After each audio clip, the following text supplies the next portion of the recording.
اور یہ مسئلہ ایک ایسا مسئلہ ہے وضو کا کہ ساری کی ساری ہماری نمازیں ان کا دار و مدار اس وضو ہی پر ہے. نمازوں کی قبولیت کا مسئلہ بھی بعد میں شروع ہوتا ہے. اس کے لیے ضروری ہے کہ پہلے انسان کا وضو ٹھیک ہو جائے. جب وضو ٹھیک ہو جائے گا اور نمازیں ٹھیک ہو جائیں گی تو پھر اسی قبولیت کا مرحلہ شروع ہوتا ہے. تو اچھی طرح سے وضو کے احکام آپ کو سیکھ لینا ہے تاکہ اس کے بعد پھر نمازوں کے سلسلے میں کوئی پریشانی نہ رہے. کیونکہ اگر کسی شخص کو یہ بات پتہ چلے کہ میں اپنی ساری زندگی کی نمازیں غلط وضو سے پڑھتا رہا ہوں تو زیادہ تر حالات میں اس کو اپنی تمام نمازوں کی تکرار دوبارہ کرنا ہوتی ہے، چاہے وہ نمازیں ٹھیک پڑھتا رہا ہو، لیکن کیونکہ وضو اس کا ٹھیک نہیں تھا تو اس وضو کے باطل ہونے کی وجہ سے اس کی ساری نمازیں بھی باطل شمار ہوں گی، اور چاہے 50-60 سال تک ایسا پڑھتا رہا ہو تب بھی اس کو صحیح وضو کے ساتھ دوبارہ نمازیں پڑھنا ہوتی. اچھا، اب دیکھیے وضو کو کہا جاتا ہے کہ نماز کی چابی، اور اس کے اتنے فائدے ہیں جس کی طرف لوگوں کی اتنی توجہ نہیں ہے. سب سے اہم بات یہ ہے کہ اس سے عمر بہت طویل ہو جاتی. بہت ساری باتیں ایسی ہیں جن سے عمر طویل ہوتی، جن میں 3 باتیں سر فہرست ہیں. ایک تو یہ کہ انسان نماز شب کا پابند ہو، اس سے عمر بہت طویل ہوتی. گناہوں سے اپنے آپ کو دور رکھے، گناہوں سے دوری سے بھی عمر طویل ہوتی. اور اگر دائم الوضو رہے، ہمیشہ انسان کوشش کر کے زیادہ تر اوقات میں باوضو رہے، اس سے بھی عمر بہت طویل ہو جاتی. یہی وجہ ہے کہ ہمارے علماء اور مراجع جب ہم دیکھتے ہیں کہ ان کی اتنی عمر طویل، 90 سال، 95 سال، 100 سال، 105 سال، 110 سال، ماشاءاللہ، وہ بہت ساری اور وجوہات بھی ہیں، لیکن یہ وجوہات 3 جو آپ کی خدمت میں پیش کی ہیں سر فہرست ہیں جن کی وجہ سے عمر انسان کی طویل ہو جاتی ہے. اور اعضاء جو ہیں میدان قیامت میں، جو اعضاء وضو ہیں، یہ بہت زیادہ نورانی ہو جائیں گے. باقاعدہ بھی آگے چل کر ایک روایت میں پیش بھی کروں گا ذرا تفصیل کے ساتھ کہ پیغمبر اسلام ختمی مرتبت صلی اللہ علیہ وآلہ وسلم، اللہم صلی علی محمد وآل محمد، وہ یہ فرماتے ہیں کہ قیامت کے روز میں اپنی امت کو ان کے اعضاء وضو سے نکلنے والے نور کے ذریعے پہچان لوں گا. جو ان کے نورانی ہو رہے ہوں گے اعضاء وضو نور کی وجہ سے، اس میں سے ایک نور ساطع ہو رہا ہوگا. اور آپ کتنی ہی فوائد میں وضو کے چیزیں سیکھتی ہیں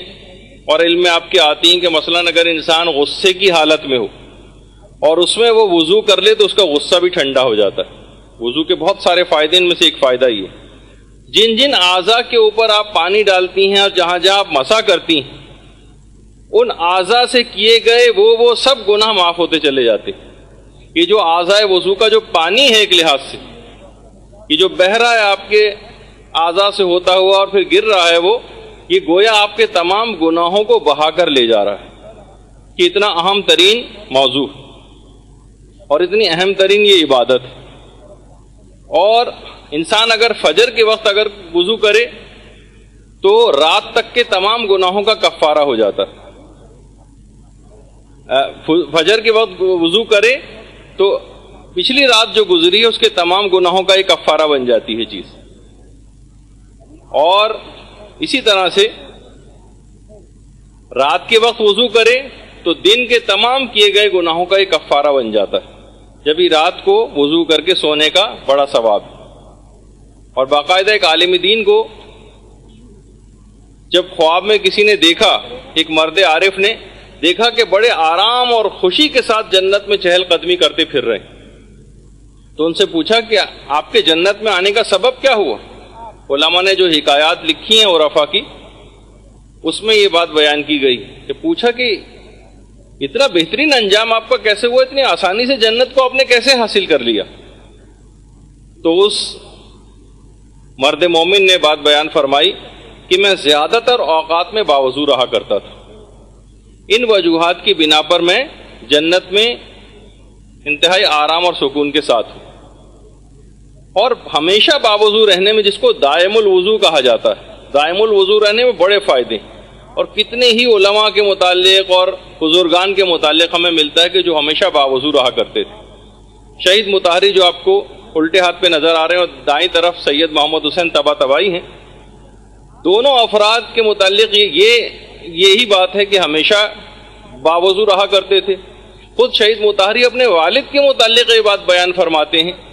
کہ ہم نے کبھی بھی ان کو بغیر وضو کے نہیں دیکھا، یعنی کبھی بھی ایسا ہوتا تھا کہ اگر وضو ٹوٹ جاتا تھا تو ذرا سی بھی دیر نہیں لگاتے تھے اور فوراً وضو کر لیا کرتے تھے۔ تو ظاہر ہے کہ جب باپ کے اندر ایسی خصوصیات ہوں گی تو خود بخود اولاد کے اندر وہ چیزیں منتقل ہوں گی، اور پھر آپ نے دیکھا کہ شہید مطہری جیسا بیٹا ان کا پروردگار نے ان کو دیا، جام شہادت بھی نوش کی اور اسلام کی کتنی خدمت کی۔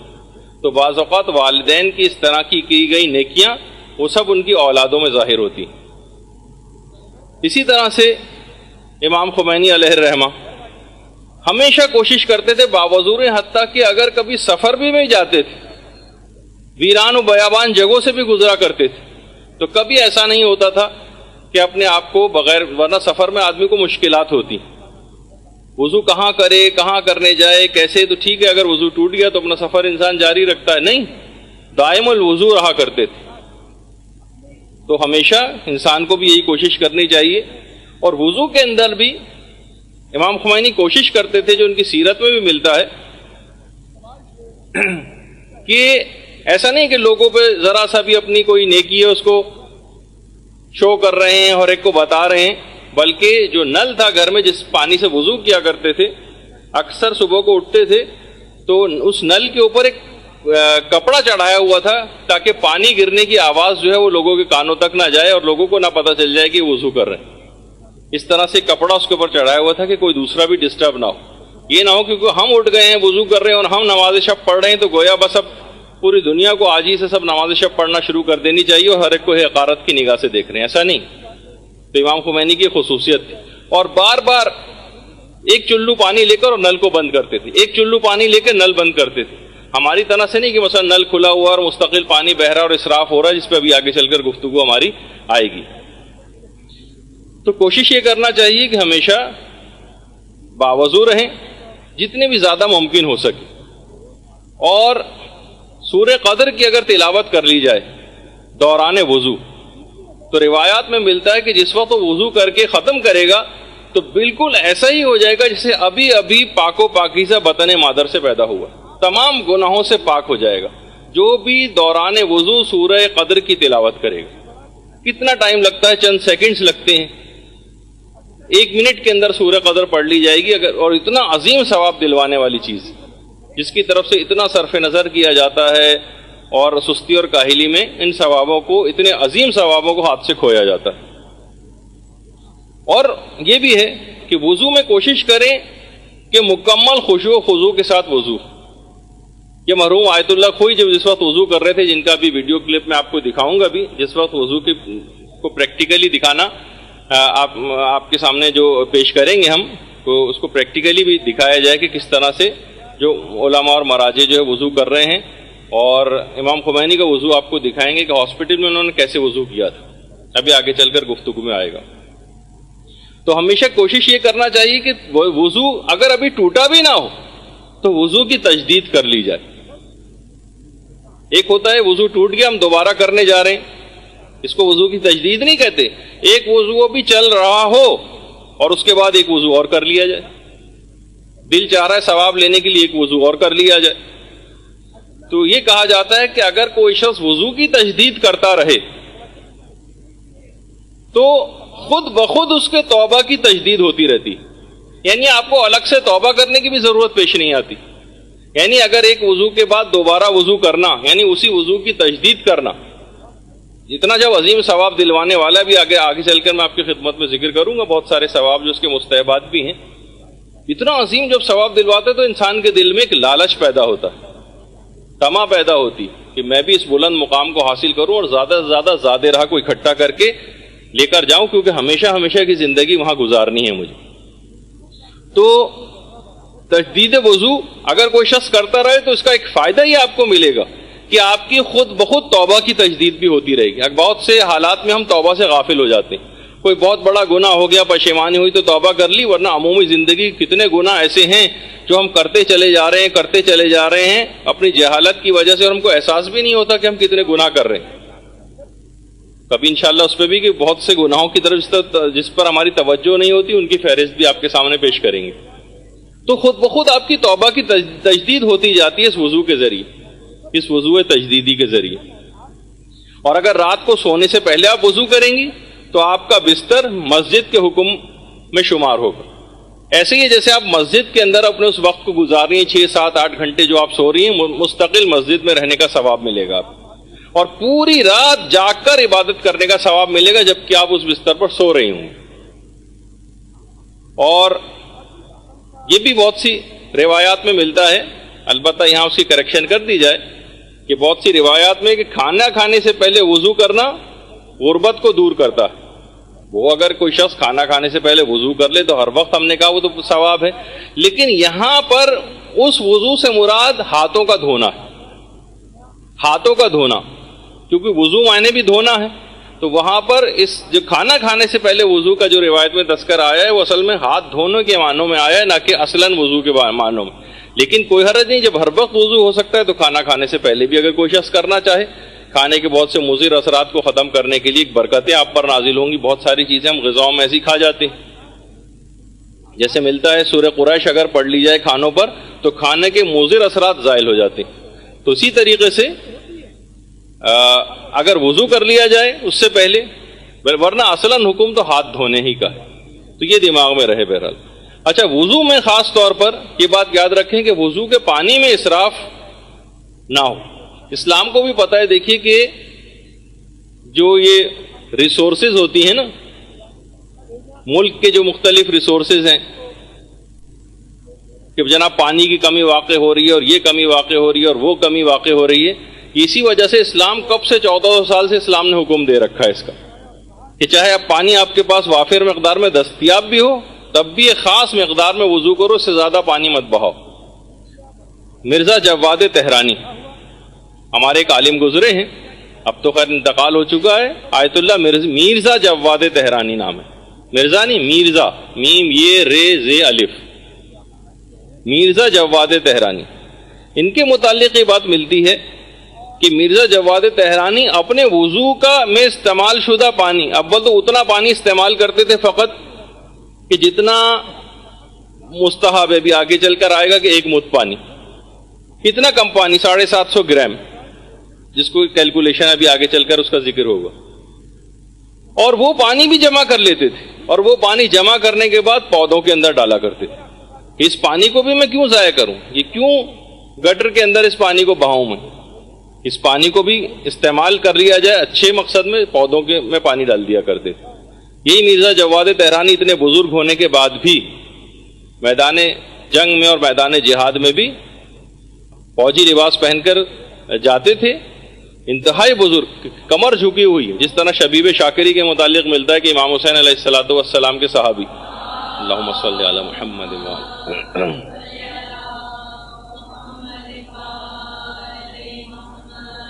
کہ کمر جھکی ہوئی تھی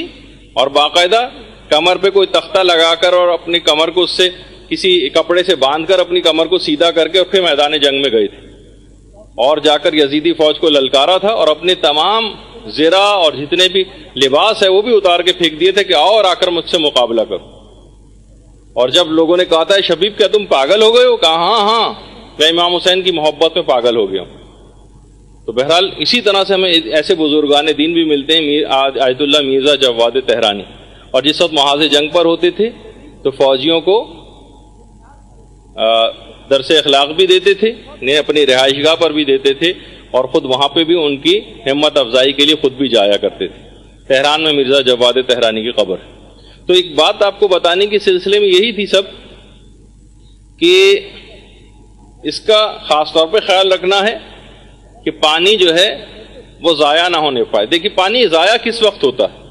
پانی اس وقت ضائع ہوتا ہے جب انسان غیر ضروری طور پر شک و شبہات کا شکار رہے. یہ بات یاد رکھ لیجئے کہ اتنی اہم ترین عبادت کو ضائع کروانے کے لیے شیطان کی پوری خواہش ہوتی ہے کہ کسی طریقے سے آپ کی اس عبادت یا تو آپ کو کرنے ہی نہ دے، یا اگر آپ کرنے میں مشغول ہو گئے تو اس کے ثواب کو زائل کروا دے. باقاعدہ شیاطین نے ایک مخصوص شیطان مقرر کر رکھا ہے کہ جس کا نام ولہان ہے. ولہان ایک خاص شیطان کا نام ہے جو وضو میں وسوسے اور شک پیدا کرتا ہے. وسوسے اور شک، اور آپ کو ادھر شک ہوگا ادھر شک ہوگا. دیکھیے شک کی جو بیماری یہ بڑی عجیب و غریب بیماری ہے. امام خمینی نے بڑی اچھی اس کی ایک پہچان بتائی کہ آپ ایک تو ایک محتاط پسند، وہ تو ایک اچھی بات، لیکن جو وسواسی انسان ہو جاتا ہے اور شکی مزاج بن جاتا ہے، امام خمینی نے بڑا اچھا فرمایا کہ شیطان ہمیشہ آپ کو وضو میں، نماز میں، نجاست و طہارت کے اندر شک ڈلوائے گا، لیکن کبھی بھی آپ کو خمس وغیرہ کے احکام میں شک نہیں ہوتا کہ میں نے اس کا خمس دیا یا نہیں دیا. شک ہو رہا ہے چلو میں دوبارہ دے دیتی ہوں. اس مکان یا پلاٹ پہ میں نے خمس ادا کیا یا نہیں کیا، شک پیدا ہو جائے آپ دوبارہ خمس نکال دیں کئی لاکھ روپے. کبھی بھی شیطان یہ نہیں ہونے دے گا، اس میں کبھی شک نہیں آئے گا. آپ حج پتہ نہیں میں نے صحیح کیا تھا یا نہیں کیا تھا، چلو اس سال پھر حج پہ چلتی ہوں 3 لاکھ روپے خرچ کر کے، اس میں شیطان کبھی شک نہیں ڈالے گا. یہ ڈالے گا اسی طرح کی چیزوں میں، نجاست و طہارت میں، وضو میں، کہ آپ کو تنگ کرنے کے لیے. نمازوں کے اندر یہ اس کی خاص پہچان. جب انسان محتاط پسند ہے تو پھر پیسوں کے معاملے بھی محتاط ہونا چاہیے، بار بار نکالنا چاہیے اس کو، لیکن نہیں، پیسوں میں نہیں نکالے گا آپ، کیونکہ اس کو پتہ ہے یہ پیسہ پھر ان مقاصد کے اندر استعمال ہوگا. خمس دوبارہ نکالا پھر وہ جائے گا تبلیغات میں استعمال ہوگا. حج دوبارہ کرنے جائے گا، حج کا پیسہ وہ تمام ثواب و فائدے آپ کو دلوائے گا. وہ کبھی بھی یہ نہیں چاہے گا کہ آپ دوبارہ حج کر کے اپنے سارے گناہوں کو معاف کروائیں. ہاں اس قسم کی چکر بازیاں ڈال کے وضو وغیرہ کے اندر یہ آپ کو، اور خاص طور پہ یہ ولہان کب آپ کو تنگ کرے گا، یہ اس وقت ہے، روایت میں ملتا ہے کہ ولہان اس وقت شک و شبہات ڈالتا ہے جب وضو کرنے سے پہلے آپ نام خدا لینا بھول جائیں، بسم اللہ الرحمن الرحیم کہے بغیر وضو شروع کر دیں. یہ اس وقت شک و شبہات ڈالتا ہے، اس کو شہ مل جاتی ہے اور یہ پھر لوگوں کو اس انداز سے بہکاتا ہے. تو اور یہاں تک روایت میں یہ بات بھی ملتی ہے کہ وضو کر کے اگر آپ کوئی بھی دعا کریں گی تو اس کی دعا کی قبولیت کے امکانات بہت زیادہ بڑھ جاتے ہیں. وضو کر کے دعا کرنا، روایت میں ملتا ہے کہ اگر کوئی شخص وضو کر کے دعا نہ کرے بلکہ ایسی دعا شروع کر دے اور دعا پوری نہ ہو تو وہ اپنے آپ کو ملامت کرے، کسی اور کو ملامت نہ کرے، پروردگار سے پھر شکایت نہ کرے کہ میں نے دعا کی تھی کیوں قبول نہیں کی. یعنی وضو کر کے دعا کرنا اس کی اثر پذیری ایک عجیب و غریب ہے دعاؤں کی قبولیت میں. تو ہم بہت ساری چیزیں ایسی ہیں جس سے انسان بھول جاتا ہے، اس کی طرف توجہ نہیں ہوتی. تو وضو کر کے اگر دعا کریں گے، نارمل دعا بھی اگر آپ کو کرنی ہے، جب یہ نماز کے بعد تعقیبات میں باوضو انسان ہوتا ہی اس وقت دعا کرے تو قبولیت کے زیادہ امکانات ہوتے ہیں. اچھا، اور امیر المومنین علیہ الصلوۃ والسلام بھی جملہ ارشاد فرماتے ہیں، اللہم صلی علی محمد و علی محمد، کہ ایک زمانہ ایسا آئے گا کہ جب تم لوگ اس زمانے برائیوں کو بہت زیادہ پاؤ گے. اس زمانے برائیاں بہت زیادہ ہو جائیں گی. جب تم ایسے زمانے کو پاؤ تو باوضو رہا کرو. یہ امیر المومنین وصیت کر کے گئے. اور وہ زمانہ کیونکہ آ گیا ہے، ہر وقت گناہوں میں انسان گرفتار رہتا ہے، تو لہٰذا مرد مومن کو، بندہ مومن کو چاہیے کہ وہ اکثر اوقات میں کوشش کر کے باوضو رہے کہ بہت زیادہ گناہوں میں مبتلا ہونے کے امکانات، یعنی سیکنڈز کے اندر مواقع. پہلے زمانے میں دیکھیے اتنے مواقع نہیں ہوا کرتے تھے، برائی کی جگہوں پہ جانا پڑتا تھا. لوگوں کی اس طرح سے بیٹھکیں اور وہ سب کچھ نہیں ہوتی، مخصوص جگہوں پہ جا کے جانا پڑتا تھا اس کے لیے. لیکن کیا ہے کہ اب وہ تمام چیزیں، برائی کی سب چیزیں گھروں میں آ گئیں، ٹی وی کی صورت میں آ گئی ہیں، ڈش اینٹینا کی صورت میں آ گئی ہیں، موبائل کی صورت میں آ گئی ہیں، کتنی صورتوں میں موجود ہو گئیں. تو انسان کوشش کر کے زیادہ تر اوقات میں باوضو رہے. اور خاص طور پر خواتین کے اعتبار سے ایک بات اور، کہ خاص طور پر حاملہ عورتیں اور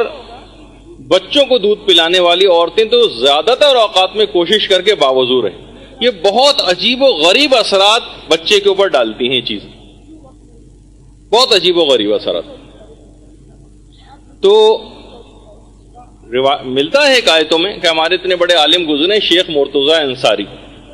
ان کی جو کتابیں ان کو پڑھے بغیر کوئی شخص مجتہد بھی نہیں بن سکتا. حوزہ ہے علمیہ میں ان کی کتابیں پڑھائی جاتی ہیں. شیخ مرتضیٰ انصاری، ایک دفعہ ان کی والدہ سے کسی نے پوچھا کہ آپ نے آخر کیا ایسے اعمال انجام دیے تھے کہ شیخ انصاری جیسا عظیم الشان مجتہد جو ہے وہ آپ نے پیدا کیا. تو ان کی والدہ نے کہا کہ اعمال تو بہت سارے تھے، ان میں سے فقط ایک میں بتاتی ہوں. میں نے آج تک کبھی ایک لقمہ بھی ایسا شیخ انصاری کو نہیں کھلایا ہے کہ جو بغیر وضو کے میں نے کبھی اس کو کھلایا ہو، اور ایک دفعہ بھی ایسا نہیں ہو کہ میں نے اس کو دودھ پلایا ہو اور بغیر وضو کے کبھی دودھ پلایا ہو. تو اس کو تو شیخ انصاری جیسا جو اس کا مقام ہے یہ بننا ہی تھا. لیکن مجھے افسوس ہے کہ جیسا میں اس کو بنانا چاہتی تھی پھر بھی نہ بن سکا. یعنی اس کو میں بہت ہی اور اس سے بھی بڑے مقام پر دیکھنا چاہتی تھی، لیکن اس کے باوجود بھی یعنی کہا کہ ان تمام باتوں میں سے صرف ایک یہ بات ان کی والدہ نے بتائی، اور سوچیں کہ جو اعمال انجام دیے ہوں گے لیکن اتنی اہم کہ ان تمام باتوں میں سے ہر وقت باوضو رہ کر بچوں کی تربیتی امور جو ہے وہ انجام دینا، دودھ پلانا اور ان کی نگہداشت کرنا. تو اس کے بڑے عجیب و غریب اثرات جو ہے بچوں کے اوپر نمودار ہوتے ہیں. اور یہ بات بھی کہی جاتی ہے کہ ایک وضو کے بعد دوبارہ وضو کرنا، یہ جو بھی آپ نے سنا تھا وضو تجدیدی، اس کو کہا جاتا ہے نور علی نور. الوضو علی الوضو نور علی نور. ایک نور کے اوپر ایک اور دوسرے نور کا فائدہ دلواتا. ایک نور کے اوپر ایک اور نور. آپ چاہیں تو اس کو نور علی نور نور علی نور آپ جتنے چاہیں وضو کر کے اپنے ثواب کو جو ہے وہ بڑھا سکتی. یہ بڑی عجیب و غریب عبادت ہے کہ آپ چاہیں تو اپنا نام اعمال کو بھرتی چلے جائیے. یہ جو وضو کا پانی بھی ہے اس کے اندر سے بھی ایک نورانیت ہے. جب بھی ابھی آگے چل کر آپ جو چیزیں سنیں گی مکروہات وضو، اس میں ایک چیز آئے گا کہ مقام استنجا پہ وضو کرنا. یعنی اس طرح سے کہ وضو کا پانی براہ راست جس جگہ پہ استنجا کیا جاتا ہے اور اپنی نجاست کو پاک کیا جاتا ہے اس جگہ پہ اگر براہ راست پانی اگر جا رہا ہو تو وہ کراہیت ہے. اس کو کراہیت اسی وجہ سے کہ اس پانی کے اندر ایک خاص نورانیت پیدا ہو گئی. تو بہرحال اس کو خیال رکھنا چاہیے. اور وضو کا ایک یہ بھی فائدہ ہے کہ انسان وضو کرنے کے بعد مختلف کاموں امور کو انجام دینے کے لیے اس کی سستی اور کاہلی بالکل دور ہو جاتی. سستی اور کاہلی اس کی، اور انسان مستعد ہو جاتا ہے کہ اپنے کاموں کو بہترین طریقے سے جو ہے وہ انجام دے. اور سستی اور کاہلی جو سب سے زیادہ مسئلہ آج کل کے نوجوانوں کا بھی ہو گیا ہے کہ سستی اور کاہلی کے اندر اپنے زیادہ تر وقت کو اس انداز سے گزار دیتے. اور ایک چیز اور جو اس کا بہت ہی زیادہ فائدہ دلوانے والی ہے، تو آپ نے سن ہی لیا کہ شکم مادر میں جو بچہ ہوتا ہے وہ تو عجیب و غریب اس وضو کے اثرات اپنے اوپر لیتا ہے اور اس کی روحانیت ڈیولپ ہوتی چلی جاتی. دیکھیے بہت سارے کرنے والے اعمال ایسے ہیں کہ انشاءاللہ تربیت اولاد کی گفتگو جب ہماری آئے گی اس وقت میں ان باتوں کو ذکر کروں گا کہ جو حاملہ مائیں ہوتی ہیں وہ کون کون سے ایسے اعمال انجام دیں کہ جس کے متعلق یہ بات کہی جاتی ہے. علماء بیان فرماتے ہیں کہ اگر اس نے وہ اعمال انجام دے دیے تو اب انشاءاللہ یہ پیدا ہونے والا بچہ اپنے زمانے کے امام کا سپاہی بنے گا بڑا. اللہم صلی علی محمد و آل محمد.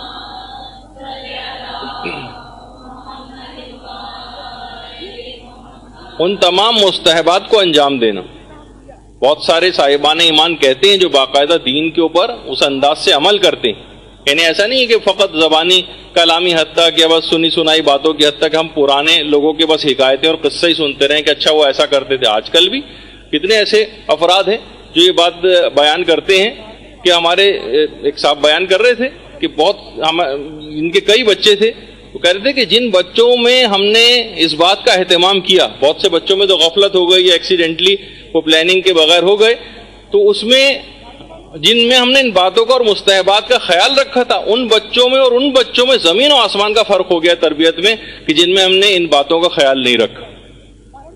تو بعض اوقات یہ بہت اس کی ابتدا بچوں کی تربیت کے حوالے سے بہت پہلے سے شروع ہو جاتی. تو اس کے جو عام جسمانی بھی جو فائدے ہیں، وضو کرنے کا کوئی فقط چند ایک روحانی فائدے نہیں، جسمانی فائدے بھی کہا جاتا ہے کہ باقاعدہ سائنٹیفک ریسرچ ہوئی ہے کہ نمازی مسلمان جتنے بھی ہوتے ہیں کبھی بھی ان کو اسکن کا کینسر تقریباً نہ ہونے کے برابر بلکہ دیکھنے میں نہیں آتا ہے، کیونکہ وضو کا پانی جب بار بار ان کے جسم پر لگتا ہے اور اس طرح سے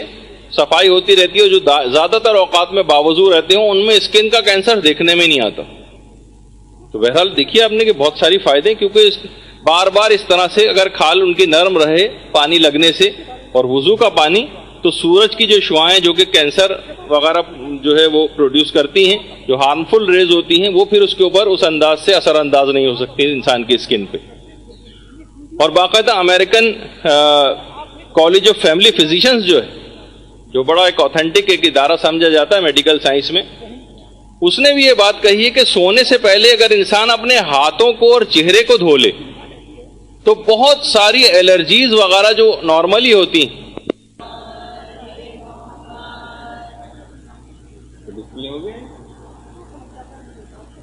تو وہ یہ کہتے ہیں کہ اگر سونے سے پہلے انسان باوضو ہو جائے، اپنی وہ تو یہ نہیں کہتے، اگر سونے سے پہلے انسان اپنے ہاتھوں کو اور چہرے کو دھو لے پانی سے تو بہت ساری الرجیز، مثلا استھما اور جو اور مختلف الرجیز ہوتی ہیں اس سے انسان بچ سکتا ہے۔ اور یہی اسلام کا حکم بھی ہے، سونے سے پہلے اپنے آپ کو باوضو رکھنا، یہ اسلام نے 1400 سال سے اس کا حکم دے رکھا ہے۔ تو بس یہ کہ ہم پریکٹس نہیں کرتے، ورنہ جسمانی فائدے بھی اس کے بہت زیادہ ہیں۔ اچھا، اسی طرح سے خود پیغمبر اسلام بہت زیادہ تاکید کرتے تھے، اللہم صلی علی محمد و آل محمد، بہت زیادہ تاکید کرتے تھے کہ انسان سونے سے پہلے ضرور وضو کر لے۔ اور کتنے ہی اور فائدے بھی ہیں۔ ایک تو یہ کہ ہائی بلڈ پریشر کے جو مریض ہیں وہ بھی، اگر بہت سے ڈاکٹر حضرات نے تو اس کا تجربہ بھی کیا ہے اور کہا کہ ہم نے ہائی بلڈ پریشر کے مریضوں کو جو ہمارے پاس آتے ہیں ان کا پہلے بلڈ پریشر چیک کیا اور اس کے بعد ان کو وضو کروایا، اور اس کے بعد کچھ دیر بعد ہم نے بلڈ پریشر چیک کیا تو ان کا بلڈ پریشر کم ہو گیا۔ تو یہ خود اگر انسان بار بار وضو کرتا رہے تو اس کا مطلب بھی کہ اپنے بلڈ پریشر کو بھی، یعنی جسمانی بہت ساری بیماریوں کو بھی کنٹرول میں رکھ سکتا۔ اسی طرح سے بہت سارے نفسیاتی امراض ایسے ہوتے ہیں، بہت سارے ڈپریشن کے مثلا مریض اس طرح کے ہوتے ہیں۔ باقاعدہ مغربی جرمنی میں ایک تجربہ کیا گیا تھا اور 2 گروپس بنائے گئے تھے پیشنٹس کے کہ جن کو ڈپریشن وغیرہ کا مرض تھا، تو اور اس کے بعد ان مریضوں کو، ان 2 گروپس میں سے ایک گروپ کو، دونوں بالکل ایک ہی طرح کی بیماریاں کا شکار تھے، 2 گروپ بنا دیے، اور ایک گروپ میں کو انہوں نے بار بار چہرہ اور ہاتھ دھونے کو کہا، دن میں زیادہ تر اوقات میں کہا کہ تم بار بار اپنے چہرے کو دھو اور ہاتھوں کو دھو۔ تو ان کے اندر چند ماہ بعد ہی ڈپریشن کا مرض بہت زیادہ کم ہو گیا بنسبت اس گروپ کے جس کو انہوں نے یہ پانی والی تھراپی نہیں کی۔ تو کتنی ایسی چیزیں ہیں کہ آپ دیکھیں کہ کتنی یہ چیزیں فائدہ دلوانے والی ہیں۔ بہت سے لوگ جو بہت زیادہ ڈپریشن، یاسیت اور اس کا شکار ہوتے ہوں، آپ ان سے کہیں کہ وہ وضو کرنے کی عادت ڈالیں، زیادہ تر اوقات میں پھر آپ دیکھیں گے کہ انشاءاللہ کس طرح سے ان کا مرض جو ہے وہ دور ہوتا ہے۔ بہت سی بیماریاں ایسی ہوتی ہیں جو نفسیاتی امراض جو بہت زیادہ ہو جاتے ہیں، پاگل پنے کی حد تک سائیکوسس وغیرہ کے جو مریض جو ہو جاتے ہیں بعض اوقات، تو یہ اس سے بھی انسان کو بچا لیتا ہے اس مرحلے تک جانے تک۔ پھر وہ کہا جاتا ہے نا، ہمارے ECT ایک جو ایک ٹیکنیک کہلاتی ہے، جو کرنٹ وغیرہ لگایا جاتا ہے بہت سے ایسے مریضوں کو، جس سے ان کو کافی ریلیف ملتا ہے، اس کے بعد ان کا ڈپریشن بھی کم ہو جاتا ہے، جو اور نفسیاتی امراض ہیں ان کے اندر بھی کافی افاقہ ہو جاتا ہے۔ یہ البتہ اس طرح تو نہیں ہوتا، اس کے اندر یعنی کنٹرولڈ، اس کے اندر لو وولٹیج کا کرنٹ جو ہے وہ لگاتے ہیں، تو اس کے بعد مریض کو کافی دنوں تک کے لیے آرام مل جاتا ہے۔ تو بعض اوقات اس ٹریٹمنٹ کی طرف جانے کی نوبت بھی نہیں آتی۔ اور ایک شخص تھا جو فلپائن میں گیا تھا، کہ میں واقعہ پڑھ رہا تھا، تو فلپائن جب وہ گیا، جس کو فلیپین کہا جائے، جب وہ وہاں گیا تو انہوں نے کچھ مسلمانوں نے وہاں پر وضو کیا۔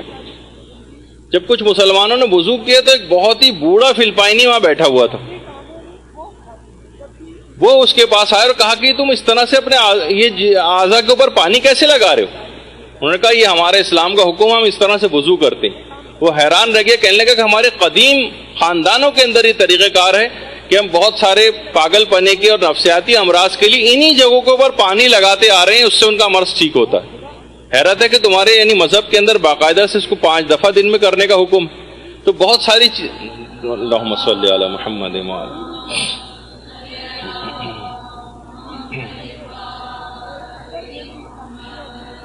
تو بہرحال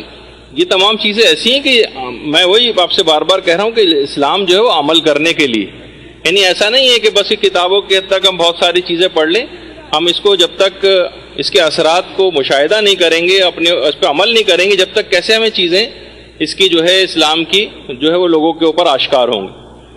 اور دائم الوضو رہنا کا ایک فائدہ یہ بھی ہمیشہ کہ یہ انسان کے تمام غم و ہم کو دور کر دیتا ہے۔ یہی ابھی جیسے کہ آپ کا ڈپریشن کو جو غم آپ کے اندر پائے جاتے ہیں، بہت سی چیزوں پہ جھنجھلاہٹ ہوتی ہے، بہت سی ہماری زندگی میں ناہمواریاں ہوتی ہیں، وہ سب کی سب انسان کا جو دماغ کے اوپر جو اثر انداز ہوتی ہیں اس کو وضو کنٹرول کر لیتا ہے۔ اور ایک اور بات کہ صرف یہی نہیں، ظلم سے بھی انسان کو نجات دلاتا ہے۔ ظلم سے آج کل مظالم کتنے زیادہ بڑھتے چلے جا رہے ہیں، کتنے زیادہ ظلم ہوتے جا رہے ہیں۔ آپ آج کل بھی نظر آتا ہے ہمیں کہ لوگوں کو پینے کا پانی دستیاب نہیں، کہیں زمین پہ بھی پانی پڑا ہوا نظر آئے تو وہ بھی اتنی زیادہ بہت سارے اسلامی ملکوں کے اندر یہ صورتحال۔ تو بہرحال یہ سب چیزیں ایسی ہیں، لیکن ظلم جو ہے وہ بڑھتے چلے جا رہے ہیں۔ اور ظلم کا ایک یہ بھی ہے کہ جب ظلم اس انداز سے، جیسے کہ کتنے ہی ہمارے اس کے اوپر مظالم بڑھتے چلے جا رہے ہیں، بحرین کے اندر دیکھیں کیسے مظالم ہو رہے ہیں، دوسرے ممالک کی افواج آ کر، اور کتنا ظلم و بربریت کا بازار جو ہے وہ گرم کر رکھا ہے، اور کھلم کھلا غنڈہ گردی اور دہشت گردی کا بازار تقریباً ہر جگہ پر جاری ہے۔ تمام مسلمانی اسلامی ملکوں کے اندر ہم یہی نظر میں، بلکہ کمزور قومیں کہیں پر بھی ہیں، چاہے ان کا اسلام سے بھی تعلق نہیں، ان کے بھی حقوق کس طرح سے پائمال کیے جا رہے ہیں۔ تو بہرحال ایک عالم کو جب یہ بات پتہ چلی کہ ظالم کے ہرکارے انہیں گرفتار کرنے کے لیے آ رہے ہیں، تو وہ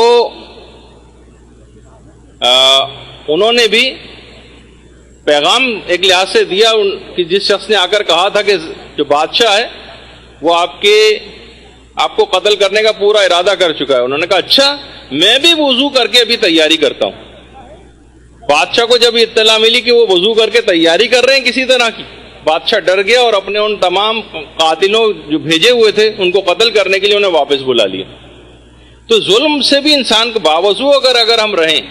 زیادہ تر حالات میں، تو بہت سے ظالموں کا بھی ہم پر ہو سکتا ہے کہ اس انداز سے وہ اثر انداز نہ ہو سکتے، اور ایک حصار سا ظالموں کے خلاف جو ہے وہ ایک ابھر کے آ جاتا ہے۔ مصر کے بادشاہ نے جب حضرت سارہ کو طلب کیا تھا، حضرت ابراہیم کی زوجہ کو، مصر کے بادشاہ نے حضرت سارہ کو، یہ حضرت سارہ علیہ السلام کی قبر مبارک ہے، حضرت ابراہیم کی زوجہ، اللہم صلی علی محمد وآل محمد۔ یروشلم سے 20 کلومیٹر شمال مغربی حصے میں ہیبرن کے نام سے جو جگہ ہے، جس کو عربی میں الخلیل کہا جاتا ہے اسرائیل میں، وہاں پر حضرت سارہ کی قبر۔ تو حضرت سارہ کو جب مصر کے بادشاہ نے طلب کیا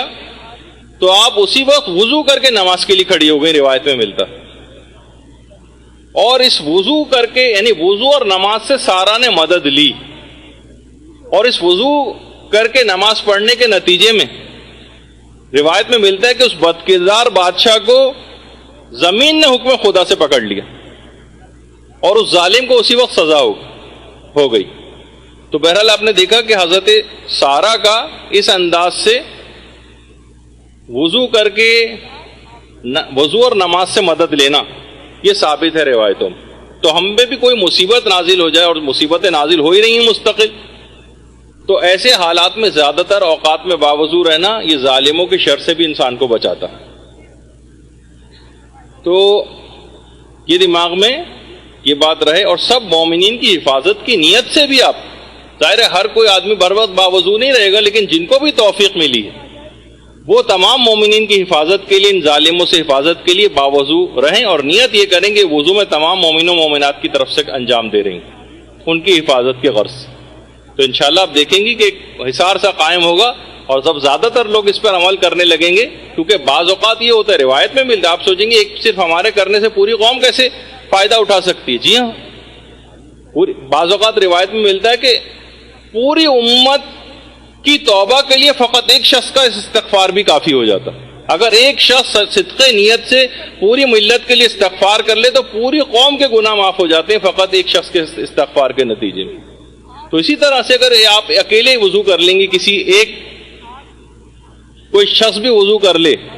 تو پوری امت کو فائدہ دلوا سکتا. اور روایت میں ملتا ہے باقاعدہ حضرت بلال حبشی، یہ حضرت بلال حبشی کی قبر ہے دمشق میں. درود بھیجیے محمد والے.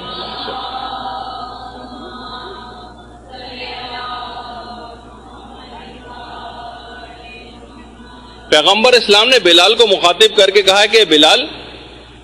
تم کون سا ایسا عمل انجام دیتے ہو کہ جب بھی میں جنت میں داخل ہوتا ہوں تو تمہارے قدموں کی آہٹ میں جنت میں پاتا ہوں.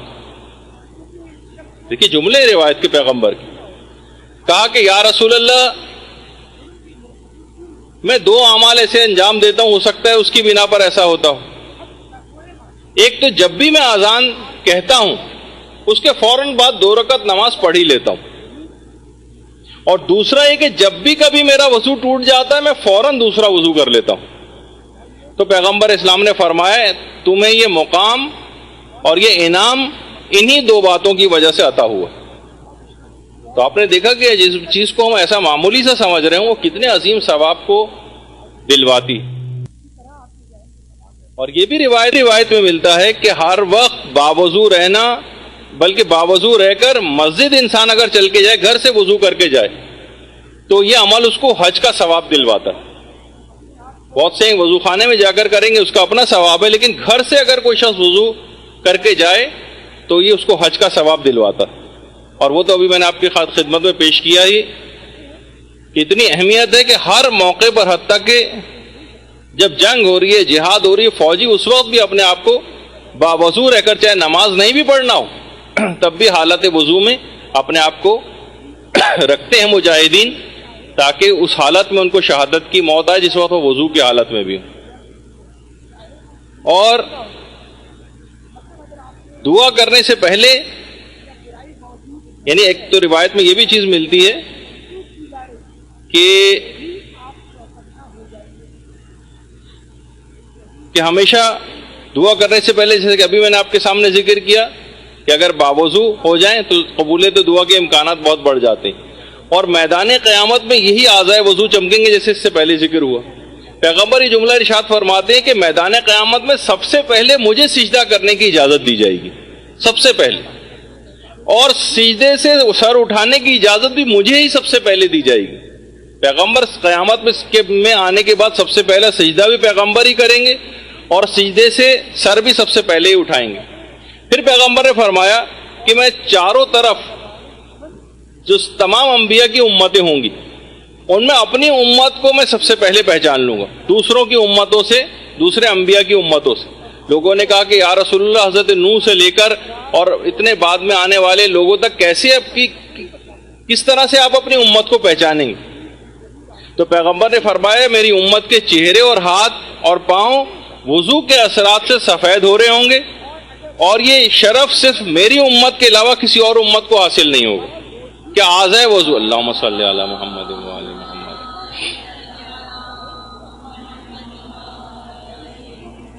تو علماء یہاں پہ یہ بات لکھنے کے بعد، اس حدیث کو لکھنے کے بعد فرماتے ہیں کہ اس کے معنی یہ ہیں کہ ہر نیکی زندہ ہے، اور مرنے سے بھی نیکیوں کے اثرات ختم نہیں ہو جاتے، بلکہ آپ نے دیکھا کہ مرنے کے بعد بھی وہ اعضائے وضو نورانی رہتے ہیں، نورانی. اور یہ اعضائے وضو قیامت کے میدان میں چمکیں گے، جس سے پیغمبر اپنی امت کو دیگر انبیاء کی امتوں سے الگ کر کے پہچان لیں. اور 2 باتیں اس میں اور بھی تھیں، پیغمبر نے فرمائیں کہ جن کی وجوہات سے وہ اپنی امت کو پہچانیں گے، لیکن فی الحال وہ ہمارے موضوع سے خارج ہیں جو ابھی فی الحال بیان نہیں کرنا ہے. علماء بیان فرماتے ہیں کہ دیکھیے 2 عبادتیں ایسی ہیں کہ جس کا صرف اور صرف کرنے والے کو علم ہوتا ہے اور پروردگار عالم کو علم ہوتا ہے. یہ ظاہر نہیں ہو پاتی. بہت سی ایک تو روایت وہی ہے جو روزے کے متعلق کہ انسان جس وقت روزہ رکھتا ہے تو اس کے اور پروردگار کے درمیان معاملہ ہوتا ہے, دوسرا کوئی اس سے آگاہ نہیں ہو پاتا. اور دوسری چیز وہ باوضو رہنا, اس سے بھی لوگ زیادہ تر اوقات میں مطلع نہیں ہوتے, اور جو شخص باوضو ہے وہ کسی کو پتہ نہیں چلتا, ورنہ نماز پڑھتے تو آپ لوگوں کو نظر آئیں گے جس وقت وہ عمل انجام دے رہے ہوں گے.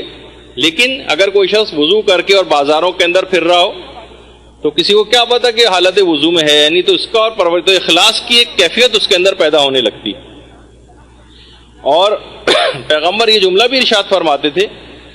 کہ وَلَا يُحَافِظُ عَلَى الْوُضُوءِ إِلَّا مُؤْمِنٌ,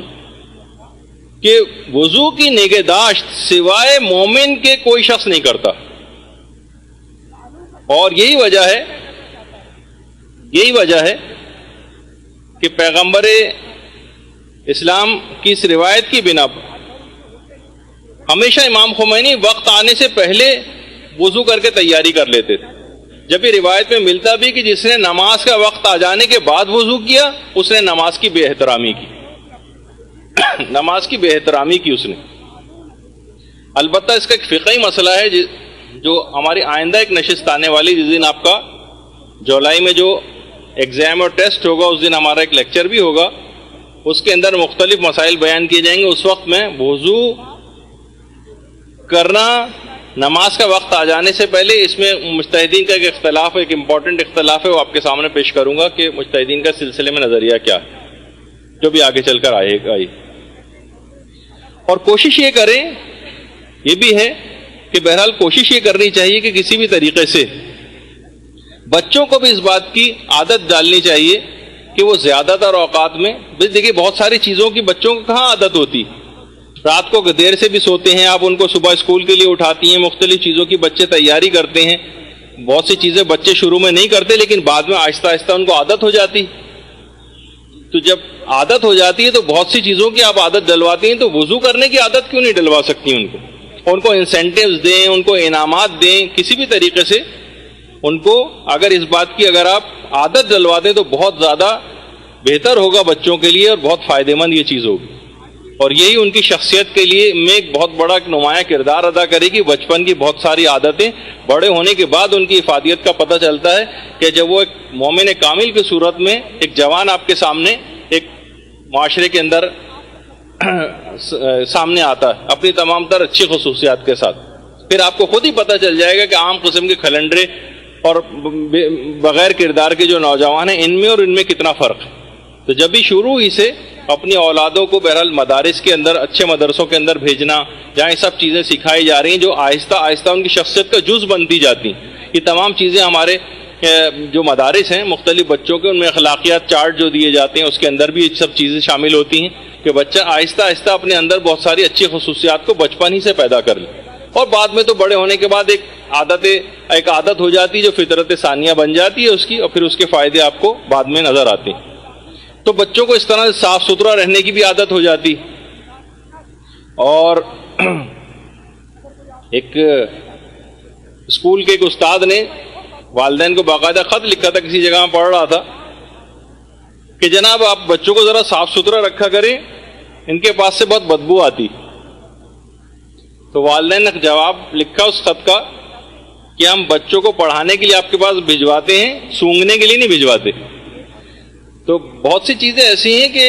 والدین اس کی طرف متوجہ نہیں ہوتے کہ ان تمام چیزوں کے اثرات ہوتے ہیں. اگر کوئی ٹیچر کسی چیز کی طرف نشاندہی کر رہا ہے, بہت سے بچے ایسے ہوتے ہیں سننے میں آتا ہے کہ جناب بچے بھی ظاہر ہے کہ بڑے تیز ہو گئے آج کل, وضو کرنے کے لیے بھیجیں تو تھوڑے سے بال گیلے کر کے مثلاً آ جاتے کہ میں نے وضو کر لیا اور نماز کے لیے کھڑے ہو گئے. اور بڑوں کے ساتھ بھی بعض اوقات ایسے ہی ہوتا ہے. بلکہ پہلے تو بچوں ہی کی بات بتا دوں, جیسے کہ وہ لطیفے کے اندر بھی ملتا ہے کہ ایک بچہ نہاتا نہیں تھا, تو ایک دن وہ وہاں سے آیا اور کہا کہ میں نہا لیا ہوں, تو اماں نے پھر بھی مارا. تو دوسرے بچے نے پوچھا کہ پھر انہوں نے کیسے پہچانا کہ تم نہائے نہیں تھے؟ کہا میں صابن گیلا کرنا بھول گیا تھا اصل میں. تو اس سے وہ پہچان لیے گئے. تو بچپن میں بہت ساری دیکھیں اس طرح کی عادتیں ہوتی ہیں جو بعض اوقات بڑے ہونے کے بعد بھی ہو جاتی. جیسے ایک دیہاتی کو ایک عالم دین نے کہا کہ اگر تم وضو کر کے اور نمازیں پڑھو گے تو نمازوں کا عادی بنانے کے لیے انہوں نے کہا کہ جب تم 1 سال بعد آؤ گے تو میں تم کو ایک بھینس انعام میں دوں گا. وہ چلا گیا دیہاتی کا ٹھیک ہے میں نماز کا پابند ہو جاؤں گا. جب نماز 1 سال بعد آیا کہ لائیے بھینس, تو عالم دین نے کہا کہ بھائی دیکھیے میں نے تو تمہیں نا عادت دلوانے کے لیے ایک بات کہی تھی کہ تمہاری عادت ہو جائے نماز پڑھنے کی. اس نے کہا مجھے بھی پتا تھا کہ آپ مجھے بھینس انعام میں نہیں دیں گے, جب بھی میں نے بھی پورے سال نمازیں بغیر وضو کے ٹرخائی تھی. تو بہت سے جو ہے بچے ہی نہیں بلکہ بڑے افراد بھی اس کا شکار ہو جاتے ہیں کہ اس قسم کی جو مختلف لطیفوں کے اندر بھی باتیں ملتی ہیں. تو بہرحال یہ بات یاد رہے کہ باوضو جو شخص مومن ہوتا ہے پروردگار اس کو بہت زیادہ پسند کرتا ہے. باوضو مومن کو بہت اس کو پسند کرتا, اپنے آپ کو جسمانی اعتبار سے پاک کرتا. تو یہ 2 مستقل الگ عبادتیں ان کو قرار دیا گیا. پروردگار ورنہ ایک ہی کے اندر دونوں کا ذکر کر سکتا تھا, لیکن 2 الگ الگ الفاظ توابین اور متطہرین. اس کا مطلب یہ کہ یہ مستقل 2 الگ عبادتیں کہ صاف ستھرا رہنا, باوضو رہنا. تو جس طرح انسان توبہ کر کے روحانی اعتبار سے پاک ہوتا ہے, اسی طریقے سے جسمانی پاکیزگی کا اہتمام وہ بھی جو ہے وہ ضروری ہو جاتا ہے. تو یہ جیسے میں نے کہا کہ جو آپ وضو کر رہی ہوتی تو وضو اعضائے وضو جو پانی بہہ رہا ہوتا ہے باقاعدہ آپ کے گناہ ہیں جو بہتے چلے جاتے ہیں. بہت سے عرفاء نے اپنی آنکھوں سے اس بہتے ہوئے پانی کے اندر بہت سے گناہوں کے اثرات کو جاتے ہوئے بھی دیکھا, یعنی نظر آ رہے ہوتے ہیں ان کو وہ اثرات اس پانی کے اندر بہتے ہوئے کہ اچھا یہ دیکھیے فلاں فلاں گناہ جو ہے بہہ کے اور ختم ہوتے چلے جا رہے ہیں. تو اتنا یہ جو پانی تھا اس کی اتنی اہمیت ہے اس وضو کے پانی کی. پیغمبر اسلام جس وقت وضو کیا کرتے تھے, پیغمبر اسلام ختمی مرتبت صلی اللہ علیہ وآلہ وسلم, اللہم صلی علی محمد وآلہ,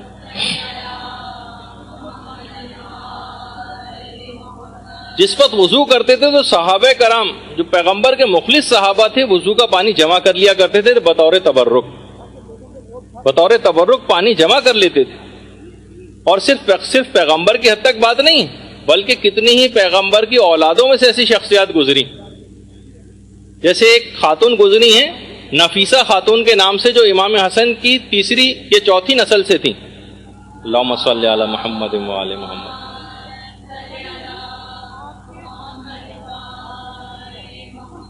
نفیسہ خاتون 145 ہجری میں ان کی پیدائش ہوئی ہے اور مصر میں ان کا مزار ہے جہاں پہ لوگ ان کی زیارت کو جاتے ہیں. ایسی خاتون تھیں کہ ہمیشہ ایک تو دائم الوضو رہا کرتی تھیں ہر وقت, اور ان کے وضو کا پانی لوگ تبرکن لے کر جاتے تھے. ایک یہودی, اور ان کے معجزات بہت زیادہ ہیں, کبھی موقع ملا تو انشاءاللہ بتاؤں گا نفیسہ خاتون کے. پہلے تو یہ بات بتا دی جائے کہ نفیسہ خاتون وہ خاتون ہیں کہ جنہوں نے ایسا کام کیا جو آج تک شاید ہی کسی نے کیا ہو. انہوں نے اپنے گھر میں اپنی قبر کھدوا رکھی تھی, اس قبر میں بیٹھ کر 1900 دفعہ قرآن ختم کیا اس قبر میں. کوئی تصور کر سکتا ہے 1900 دفعہ قرآن اپنی قبر میں بیٹھ کر ختم کیے ہیں نفیسہ خاتون. تو ان کا مصر میں ان کا جو ہے وہ مزار بھی ہے, قبر مبارک ان کی وہیں پر ہے. یہ ایک یہودی عورت ان کے پڑوس میں رہا کرتی تھی جس کی بیٹی پیرالائز تھی, بالکل مفلوج, ہاتھ پاؤں بھی نہیں ہلا سکتی تھی. جب ان کی بڑی تعریف سنی نفیسہ خاتون کی تو وہ یہودی عورت آئی اور ان کے وضو کا پانی جمع کر کے لے گئی اور اپنی اس مفلوج بیٹی کے ہاتھ پاؤں پہ لگایا. ان کی بیٹی اسی وقت اٹھ کر بیٹھ گئی نفیسہ خاتون کے وضو کے پانی کی وجہ سے. اللہم صلی علی محمد وآل محمد.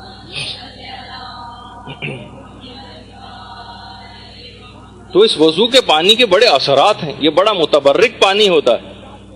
جبھی میں نے کہا آگے چل کر اس کا میں ذکر کروں گا کہ براہ راست مقام استنجا میں وضو کرنا, ایک اٹیچ بات کا بھی مسئلہ آئے گا, وہ بھی آگے چل کر ذکر ہوگا تو اس وقت اس کی تفصیل میں بتاؤں گا. تو پیغمبر اسلام بھی لوگوں کو وضو کر کے بتاتے تھے اور فرماتے تھے کہ یہ میرا وضو ہے, مجھ سے پہلے انبیاء کا وضو ہے, اور یہی وضو حضرت ابراہیم کا وضو بھی. حضرت ابراہیم کا اور حضرت سارہ کا وضو کر کے نماز پڑھنا یہ روایت سے ثابت ہے, یعنی ان کے زمانے میں بھی اس طرح سے وضو وغیرہ ہوا کرتا تھا, روایات میں آیا. وضو کر کے جتنی بھی دعائیں مانگی جاتی ہیں, ظاہر ہے انسان نمازیں جو پڑھتا ہے وہ حالت وضو میں انجام دیتا ہے, اور نمازوں کے قنوتوں میں خاص طور پر جو دعائیں مانگی جاتی ہیں وہ بھی قبول ہو جاتی ہیں. ایک تو اس کا یہ بہت فائدہ ہے. اور اس طرح کی صورتحال ہوتی تھی کہ اتنی عظیم عبادت ہے وضو انجام دینا جس کو ہم سرسری اور روا روی میں پڑھتے انجام دیتے چلے جاتے ہیں. بس گئے, نل کھولا, پانی مختلف اعضاء پہ ڈالا, نکل آئے. جبکہ ائمہ علیہم السلام کی ایسی حالت ہو جاتی تھی کہ ضرب پڑ جاتے تھے. چوتھے امام کے متعلق ملتا ہے اللہم صلی علی محمد وآل محمد.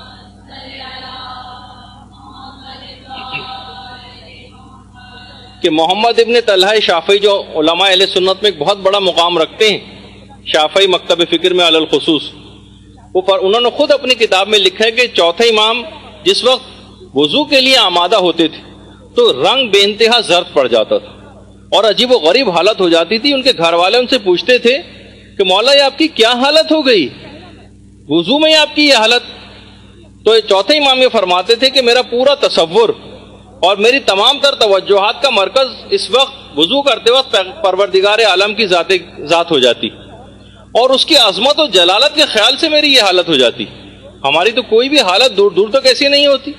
یعنی اس وجہ سے ایک بہت بڑا فائدہ بھی آگے چل کر بھی میں اس سے پہلے بھی ذکر کر چکا ہوں کہ اگر کوئی مکمل خشوع و خضوع سے پروردگار کی طرف متوجہ ہوتے ہوئے وضو کو انجام دے تو اس کا یہ عمل اس بات کا لازمہ بن جائے گا کہ یہ نمازیں بھی اپنے خشوع و خضوع کے ساتھ انجام دے گا. یعنی آپ کا وضو میں خشوع و خضوع کرنا اس بات کا لازمہ بن جاتا ہے کہ آپ کی نمازیں بھی خشوع و خضوع کے ساتھ ادا ہوں گی, یا آپ نے پہلے سے اس کا انتظام کر لیا تھا جس وقت. یعنی نماز میں خشوع کا اہتمام وضو کے ذریعے کرنا یہ خود ایک عمل ہے جو ہمارے چوتھے امام کی سیرت سے بھی جو ہے وہ ملتا ہے. اور باقاعدہ وضو کے سلسلے میں ثواب وضو کے نام سے پوری کتاب ہے, چھوٹا سا کتابچہ, بلکہ مدرسے نے اس کو شائع کیا, عباس عزیزی کی کتاب ہے, وہ آپ ضرور لیجئے. بے انتہا آپ کو واقعی وضو کی اہمیت کا احساس ہو جائے گا کہ وضو کیا چیز ہے جس کو ہم بہت سرسری اور روا روی میں انجام دیتے ہیں. بہت مختصر سی کتاب ہے ثواب وضو, عباس عزیزی کی, نیچے آپ ریسیپشن سے جا کر لے سکتی ہیں. بہترین کتاب ہے, مختصر ترین ہدیے کے ساتھ جو دستیاب ہے. اچھا, کوشش آپ یہ کریں کہ گھروں میں جس وقت آپ کھانے پکاتی ہیں اس کو بھی باوضو ہو کر اگر کھانا پکایا جائے تو بے انتہا فائدہ, بے انتہا. کتنے ایسے علاقے ایسے ہیں کہ مجھے کچھ صاحبان ایمان عورتوں نے بھی یہ بات بتائی ہے جو مختلف ممالک میں رہتی ہیں, افریقہ وغیرہ میں, کہ ہم اپنے جو تبرکات ہیں یہ بھی غیر لوگوں سے نہیں پکواتے جو مجالس کے جو تبرک ہوتے ہیں, بلکہ اپنے ایسے افراد, اور ان کو ہم نے ہدایت کر رکھی کہ جس وقت یہ آپ تبرک بنائیں اس وقت باوضو ہو کر آپ یہ جو ہے اس تبرک کو پکائیں, کیونکہ یہ مومنین کے جسموں میں جاتا ہے اور اس کے عجیب و غریب چیزوں کے اثرات ہوتے ہیں کھانے پینے کے. تو باوضو ہو کر کھانا بنانا. دیکھیے وہی شیخ مرتضیٰ انصاری کی والدہ نے جو بات کہی تھی کہ میں نے آج تک ایک لقمہ بھی ایسا بچوں کو نہیں کھلایا ہے اپنے کہ جو بغیر وضو کے انجام دیا ہو. تو آپ بھی کوشش کریں کہ باوضو ہو کر کھانا وانا پکانا, یہ گھر میں اگر اس کا اہتمام کر لیں تو بہت سارے مسئلے مسائل جو گھروں کے اندر پیدا ہو گئے آپ دیکھیں گے کچھ عرصے میں ویسے ہی رفع ہو جائیں گے. یہ جو اثرات ایسی یہ چیزیں تمام چیزیں ڈالتی ہیں. اور دیکھیے تجربہ بھی ہم کو یہی کہتا ہے کہ خواتین کے وضو زیادہ تر ہم نے یہ دیکھا ہے کہ خواتین وضو کے معاملے میں زیادہ لاپرواہی کا شکار ہیں اور زیادہ تر خواتین کے وضو باطل ہوتے ہیں بہت سارے مسائل کا خیال نہ رکھنے کی وجہ سے. ایک تو وہی میک اپ وغیرہ کی بہت ساری چیزیں ہیں جن کی وجہ سے پتہ چلا اعضاء وضو تک پانی نہیں پہنچ رہا ہے. وضو کی غلطیاں باقاعدہ جو یہاں سے ایک ہماری سینئر موسٹ کلاس ہے اس نے ایک سیمینار بھی کیا تھا علاقے کی عورتوں کو جمع کر کے اور ان کے وضو ٹھیک کروائے تھے. 3 4 5 خواتین نے اس کی صلاحیت جو ہے پیدا کی اور اس کے بعد ایک باقاعدہ ایک سیمینار ٹائپ کا ایک روزہ سیمینار جس میں علاقے کی خواتین کو اس سیمینار کے ذریعے بلایا اور جمع کیا, پریکٹیکل وضو بھی ان کو سکھایا. ایک ہی دن میں 3 4 گھنٹے کا پروگرام تھا. وہ خواتین اپنا وضو ٹھیک کر کے چلی گئیں اور اس کے بعد آگے بھی سلسلہ جاری رہنا چاہیے تاکہ ظاہر ہے کہ بس وہ تو نہیں کہ اس میں بھی چند سو خواتین علاقے سے آ گئیں اور ان کا وضو ٹھیک ہو گیا اور ہمیشہ کے لیے ان کی نمازوں کا مسئلہ جو صحیح ہو گیا. تو خواتین کے جب چیک بھی کیا گیا تو خواتین کے وضو میں بہت زیادہ غلطیاں نکلی, بہت زیادہ غلطیاں, حالانکہ اتنی مختصر ترین عبادت ہے اور واجبات تو دیکھیں وہی 3 4 ہیں, کوئی ایسا مسئلہ نہیں, پھر بھی اتنی غلطیاں. اسی طرح سے مثلا نامحرم کے سامنے جب آگے چل کے میں اس کا ذکر کروں گا کہ عورتیں زیارات پہ جاتی ہیں, حج و عمرے پہ جاتی ہیں, بہت سارے ایسی جگہ آتی ہیں کہ جہاں پر ان کو اپنا وضو کرنا ان پر ساقط بھی ہوتا ہے, تیمم ان کی ذمہ داری ہوتی, لیکن کیا وہاں پر نامحرموں کے سامنے مثلا اپنے ہاتھوں کو کھول رہی ہیں وضو کے لیے، اپنے سر کو کھول رہی ہیں، اپنے پاؤں کو کھول رہی ہیں کہ جن کو چھپانا واجب ہے، اور وضو کے اندر بہت ساری غلطیاں اس انداز سے کرتی چلی جاتی ہیں، جبکہ نامحرم ان کو دیکھ رہے ہوتے ہیں۔ چھپ کے خواتین کو اس انداز سے اپنے پردے کی حفاظت کے ساتھ کرنا چاہیے، اور اس کا فقہی حکم اپنے مقام پر میں بیان کروں گا کہ اگر نامحرم کوئی سامنے موجود ہو تو بہت سارے ایسے حالات سفر میں درپیش ہو جاتے ہیں کہ جس میں مشکل ہو جاتا ہے کہ کہاں سے ہم مثلا واش رومز وغیرہ سب بھر گئے ہیں، افراد اس کے اندر ہیں، اور بس چلنے والی ہے، اور وضو کا نماز کا وقت بھی نکلا جا رہا ہے، آگے کہیں بس رکے گی بھی نہیں، اب وضو تو نہیں کر سکتے، اب پھر تیمم اس موقع پہ کیا جائے گا، تو اس کا بھی خیال رکھنا پڑتا ہے۔ اسی طرح ہم دیکھتے ہیں کہ مساجد کے جو وضو خانے، بہت سے دیندار افراد تو گھروں سے وضو کر کے آتے ہیں، کیونکہ وضو خانے میں جب جاتے ہیں تو اتنی غلطیاں دیکھنے میں آتی کہ کس کو امر بالمعروف اور نہی عن المنکر کریں، بعض اوقات تو بڑی پریشانی ہو جاتی ہے، لوگ چڑھنے لگتے ہیں، ہنگامہ آرائی ہونے لگتی ہے، اب کیا کریں؟ تو وہ پریفر اس بات کو کرتے ہیں کہ کون اس چکر میں پڑے، گھر سے وضو کر کے جاؤ۔ مساجد کے جو وضو خانے، تو جیسے کہ میں نے کہا کہ ہم لوگ پہلے ہی مرحلے پر اٹک کے رہ گئے، نمازوں کی اور وضو اور تمام عبادات کی قبولیت کا مرحلہ بعد میں آئے گا، پہلے وہ چیز صحیح تو ہو جائے۔ پتہ چلا وضو ہی صحیح نہیں ہے تو نمازیں بھی جو ہے وہ ساری کی ساری غلط ہو رہی، اور بہت سے اہم ترین کام جو ہیں ان کے لیے وضو کر کے جانا ان تمام کاموں میں آپ کو فائدہ دلوا دے گا، کامیابی ہو جائے گی۔ مثلا امتحان آپ دینے جا رہی ہیں، وضو کر کے جائیں، گھر سے مدرسے آپ آ رہی ہیں، وضو کر کے آئیں، لڑکی کے رشتے کے لیے جا رہے ہیں مثلا، وضو کر کے جائیں۔ یہ تمام چیزوں کاموں میں کامیابی کے لیے وضو کرنا یہ بہت اہم ترین چیز ہے۔ کسی جگہ کوئی جاب کے لیے انٹرویو دینے جا رہے ہیں، گھبرا رہا ہے دل کافی، پتہ نہیں ہمارا یہاں پہ ہو نہ ہو، وضو کر کے جائیں، آپ کو کامیابی ملے گی انشاءاللہ۔ اسی طرح سے کوئی بڑی بزنس کی میٹنگ ہے، ڈیل ہونے والی ہے، کوئی کسی سے کاروباری کوئی ایگریمنٹ کرنے جا رہے ہیں، کوئی چیز وضو کر کے جائیں، انشاءاللہ اس میں کامیابی ہوگی۔ اور اسی طرح کوئی سفر درپیش ہے، چاہے وہ زیارات کا سفر ہو، چاہے کوئی اور سفر ہو، کسی بھی جگہ جا رہے ہو، ہمیشہ کوشش کر کے باوضو رہیں۔ بچوں کو بھی اس بات کی عادت ڈالیں کہ اسکول وغیرہ بھی اگر جائیں تو باوضو ہو کر جائیں، وہ مطالب ان کو وہاں چیزیں زیادہ سمجھ میں آئیں گی، زیادہ فائدہ ہوگا۔ تو ایک اچھی چیز ہے، ایک بہت ہی زیادہ ثواب اور فائدے اور برکتیں دلوانے والی ایک چیز ہے، تو اس کا خاص طور پر خیال رکھنا چاہیے۔ برحمتک یا ارحم الراحمین، وصلی اللہ علی محمد وآلہ الطاہرین۔